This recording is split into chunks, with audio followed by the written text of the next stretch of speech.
Après s'être régalée de conifères au cours des dernières semaines, la tordeuse des bourgeons de l'épinette est maintenant un papillon. Attiré par la lumière, cet insecte a surpris beaucoup de citoyens au cours des derniers jours.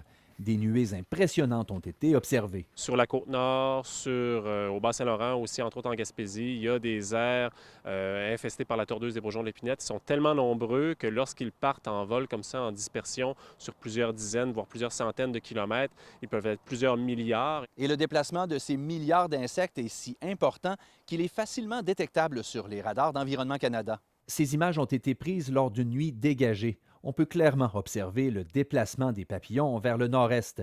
Il s'agit d'images très utiles pour les chercheurs de Ressources naturelles Canada qui étudient la progression de l'épidémie, notamment par la capture d'insectes en altitude. Nous, notre travail, c'est de voir jusqu'à quel point les déplacements de la tordeuse, tels qu'on les observe sur les radars, vont se traduire par les années suivantes par des aires nouvelles qui vont être infestées dans d'autres régions. L'épidémie de la tordeuse, qui a commencé en 2006, a affecté jusqu'ici 8 millions d'hectares de forêt dans plusieurs régions du Québec. C'est l'équivalent de 160 fois la superficie de l'île de Montréal. C'est une infestation qui est très importante. La tordeuse des bourgeons de l'épinette, c'est l'insecte, le ravageur le plus important au Québec. Les dommages sont importants, mais d'une ampleur moindre que la précédente épidémie qui avait duré un quart de siècle, de 1967 à 1992.